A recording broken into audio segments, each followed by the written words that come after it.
अस्सलाम वालेकुम। उम्मीद है आप खैरियत से होंगे। हमारे चैनल पर आपको खुशामदीद। मैं आपको खुशामदीद कहती हूँ।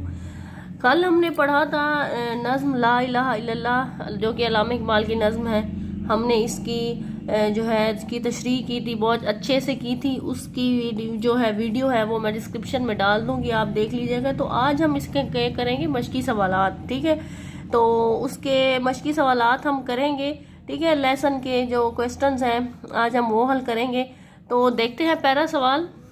मर्द मोमिन की खुदी का राज किस में पोशीदा है? अल्लामा इकबाल ने इस नज़म में खुदी पर जोर दिया है।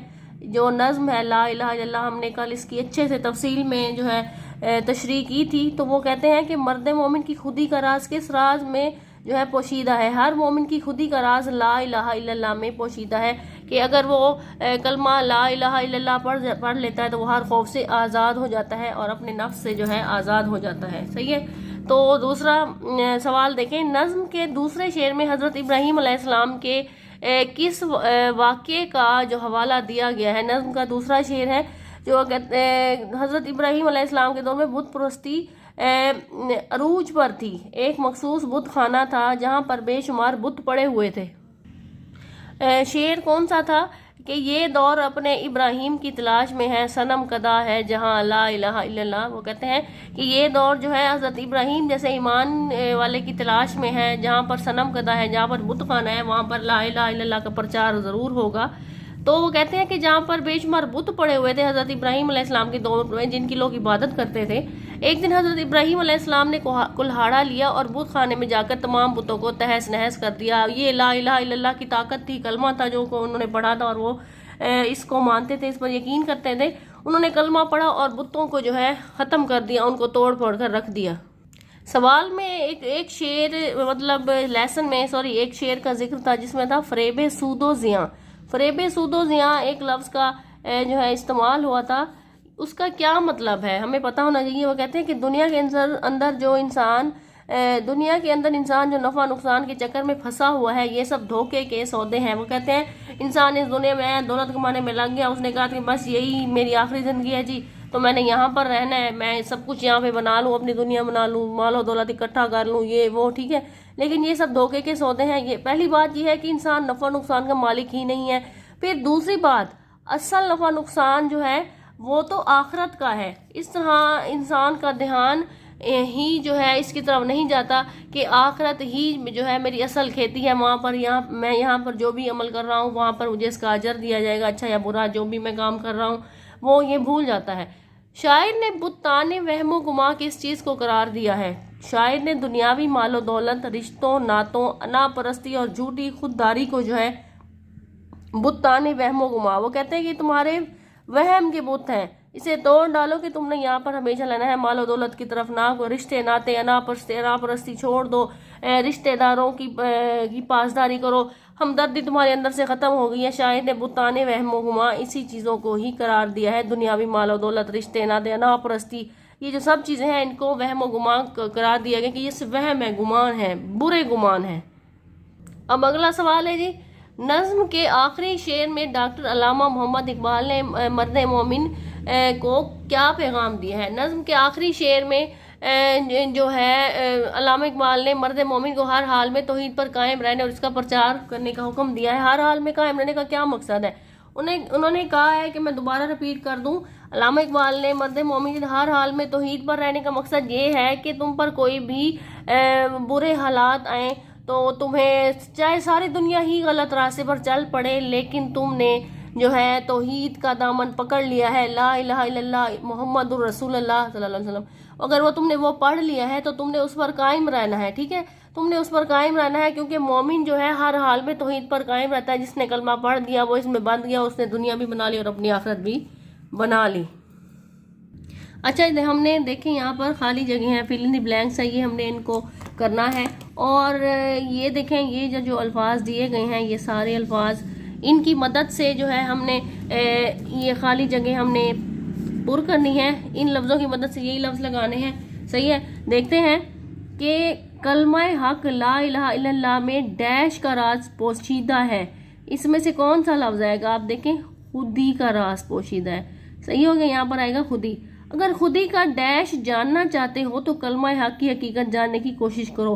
अगर खुदी का सरे निहा, ठीक है, अगर खुदी का सरे निहा, अगर खुदी को निहा करना चाहते हो, उसे झुकाना चाहते हो तो कलमा हक की हकीकत जानने की कोशिश करो।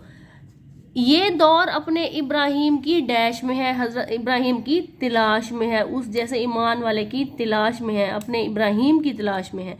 हजरत इब्राहिम अलैहिस्सलाम ने डैश के सारे बुत तोड़कर जो है काबतुल्लाह को उनसे पाक कर दिया। हजरत इब्राहिम ने सनम कदा के सारे बुत तोड़कर, मतलब जहाँ पर बुत रखे जाते हैं उसे सनम कदा कहते हैं, वहाँ के बुत तोड़कर काबतुल्लाह को उनसे पाक कर दिया। मुसलमान के लिए खुद ही डैश है तो उसकी धार कलमा हक है। मुसलमान के लिए खुद ही तेग है, मतलब तलवार की तरह एक तीर है, ठीक है। एक सच्चे मुसलमान के लिए कलमा हक कहने के लिए डैश या खिजा की कोई कैद नहीं, वहाँ फसले गुल या खिजा की कोई कैद नहीं। फसले गुल मतलब हार या खिजा की कोई कैद नहीं है, उसे हर हाल में कलमा हक कहने की का जो है हुक्म दिया गया है। अगला है कि कलमा हक पर ईमान हर किस्म के डैश व गुमा मिटा देता है, हर किस्म के वहम व गुमा मिटा देता है। अगर कलमा हक पर है तो हमें अपने इस तमाम वहम व गुमान, खौफ के बुत, दुनिया से डरना, ये सब ख़त्म कर देता है। इंसान सिर्फ एक अल्लाह का होकर रह जाता है। तलवार की तेज़ी और काट बढ़ाने के लिए जो आला इस्तेमाल होता है उसे डैश कहा जाता है। उस आले को क्या कहा जाता है? फिसा, ठीक है। उस आले को फिसा कहा जाता है। आखिरी ये देखें ये क्या कहते हैं, आखिरी खाली जगह, दीन इस्लाम की रूह से कलमा हक की ताकत डैश व मकां की मोहताज नहीं, ज़मान व मकां की जो है मोहताज नहीं। अब ये जो है हमने अल्फाज मायनी करने हैं। नज़्म में जो मुश्किल अल्फाज आए थे, जो हमने देखे हैं, फ़रेब, मता, फसले गुल, ज़ुनारी, तो उसके मायनी तो हमें आने चाहिए ना। मायनी आएंगे तो हम उसकी तशरीह करेंगे, मायनी आएगा तो हमें जो है नज़्म में क्या कहा गया है तो हमें समझ आएगी। अगर हमें मायने ही नहीं आएंगे मुश्किल अल्फाज के तो हम क्या समझेंगे, ठीक है। तो फरेब है धोखा देना, ठीक है। वो कहता है ये हम मुझे कितने दिनों से फरेब दे रहा है, फरेब को मतलब धोखा दे रहा है। मता दौलत, फसले गुल मौसम बहार, फसले गुल या फसले गुल का लफ्ज़ इस्तेमाल हुआ था नज़्म में, ठीक है, मौसम बहार। सर्रे निहा छुपा हुआ राज, जुन्नारी गले में धागा डालने वाला, मुराद तो हम परस्ती करने वाला, ठीक है। तेग कहते हैं तलवार को, फिसा सान औजार तेज करने वाला आला, उसको कहते हैं फिसा। अब ये कुछ अल्फाज हैं, हम इसकी जमा लिखेंगे। दौर, अदवार। अगर लफ्ज़ दौर है तो उसको एक दौर है, अगर ज़्यादा दौर का जिक्र करेंगे तो हम कहेंगे अदवार। सर, इसरार। जमात, जमात, ठीक है। बुत, बुत्तान, एक बुत, बुतान ज़्यादा सारे बुत। नगमा, नगमात, एक नगमा, नगमात बहुत सारे नगमे। बहार, बहारें। हुक्म, एक हुक्म, ज़्यादातर हुक्म है तो उसको कहेंगे अहकाम। अब देखिए ये अल्फाज हैं, मुनासिब अल्फाज को देकर हमने तरतीब लिखनी है। यहाँ पर तरतीब जो है गलत दी गई है, हम उसको दुरुस्त करेंगे क्योंकि हमने नज़्म को पढ़ा है। देखिए पहला मिसरा है, ला इलाहा इल्लल्लाह सिरे निहा खुदी का। क्या ये देखिए मिसरे को गलत लिख दिया गया है। मिसरा क्या था? खुदी का सिर्रे निहा ला इलाहा इल्लल्लाह, ये सही मिसरा है। अब अगला मिसरा देखें, ये भी गलत तरतीब में लिखा गया है, इसको हम दुरुस्त करेंगे।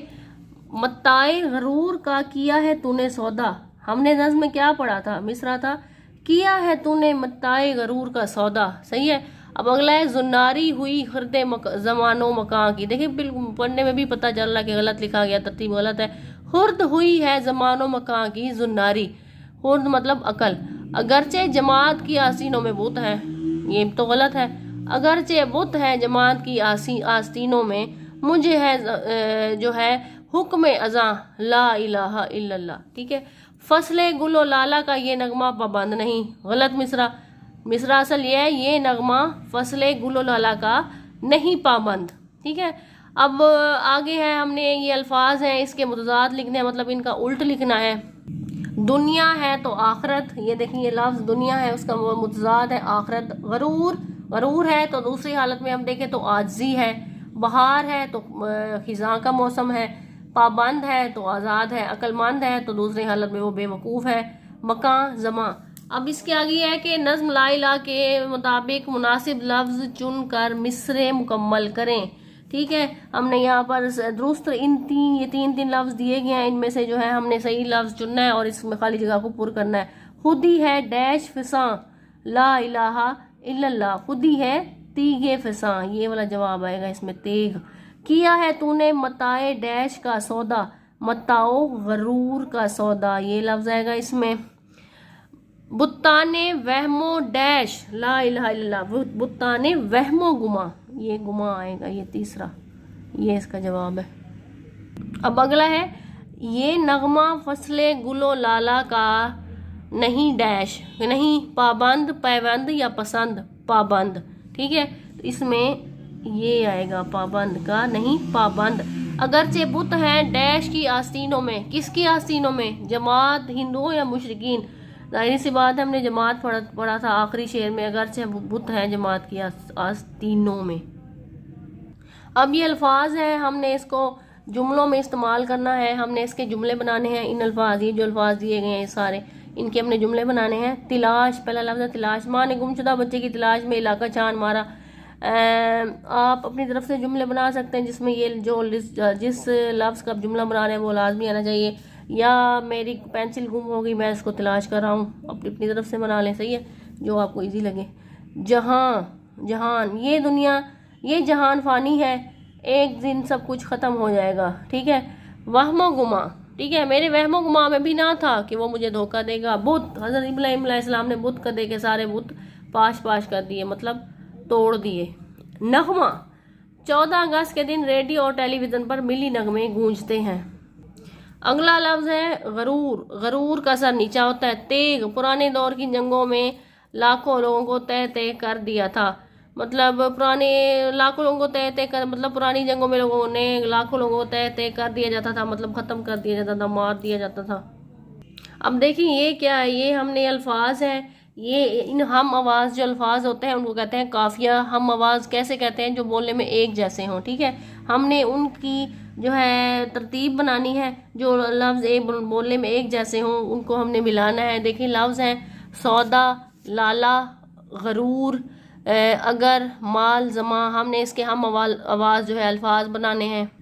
अब देखें कैसे है कि सौदा लफ्ज़ है तो उस जैसा लफ्ज़ क्या है, पौधा, लाला, हाला, देखें बोलने में एक जैसे लग रहे हैं, ये है समझो काफ़िए की तरह है, ठीक है। काफ़िए जो मिलाए जाते हैं शेर के आखिर में वो एक जैसे होते हैं और इन्हें हम आवाज़ अल्फाज कहते हैं कि बोलने में लगे कि एक जैसे लफ्ज़ हैं। गरूर, ज़रूर, अगर, मगर, माल, जाल, जमा, मकान, ठीक है। अब ये गलत दुरुस्त फिक्रात है। ला इलाहा इल्लल्लाह, ये जो नज़्म हमने पढ़ी है उसके मुताबिक गलत और दुरुस्त की हमने निशानदेही करनी है। जमात के हाथों में बुत हैं, जमात के हाथों में बुत हैं, ये गलत है या सही है, ये गलत है, ठीक है। जमात के हाथों में बुत नहीं है, जमात की आस्तीनों में बुत हैं, ठीक है। ये जहाँ सनम कदा है और इसे हज़रत इब्राहीम जैसे बुत शिकन की ज़रूरत है, ठीक है। ये कहते हैं ये जहाँ सनम कदा से इब्राहीम जैसे बुत शिकन की ज़रूरत है, मतलब हज़रत इब्राहीम जैसे ईमान वाले की ज़रूरत है, उनकी तरह उनको बुतों को तोड़ने वाले की ज़रूरत है। ये जवाब दुरुस्त है। इंसान अकल ज़माने और वक्त की मरहूने मिन्नत हो, इंसानी अकल ज़माने और वक्त की मरहूने मिन्नत हो चुकी है, ये बात भी दुरुस्त है। इंसानी अकल जो है ज़माने और वक्त के साथ साथ चल रही है। कलमा हक कहने के लिए किसी मौजू, वक्त या मौसम की पाबंदी लाजिम नहीं है, पाबंदी लाजिम है। जी हाँ, ये बात भी दुरुस्त है। नहीं, ये कलमा कहने के लिए किसी मौजू, वक्त की पाबंदी लाजिम है, ये बात गलत है। मतलब हर हाल में कलमा हक कहने की का जो है हुक्म दिया गया है। मर्द मोमिन को हर किस्म के हालात में कलमा हक कहने का हुक्म है, बिल्कुल ये बात दुरुस्त है। अब ये है साहब के लाहक के। साहब के में जो पहला लफ्ज़ है उसको एक जैसा वो बनाना होता है और लाहक के में जो दूसरा लफ्ज़ है तो उसको एक जैसा बनाना होता है, उसके जैसे अल्फाज बनाने होते हैं। लाहक के जैसे ये लफ्ज़ है पसंद, अब वो हमने लफ्ज़ बनाने हैं जिसके आखिर में पसंद आए, जैसे मन पसंद, सुलह पसंद, अमन पसंद। देखिए इनके सामने इनके आखिर में पसंद का लफ्ज़ आ रहा है तो ये लाहक के हैं वाले अल्फाज हैं। मंद, अक्लमंद, होशमंद, हुनरमंद, मतलब ये मंद से लफ्ज़ बन गए, सही है। परस्त, बुत परस्त, आग परस्त, सितारा परस्त, ठीक है।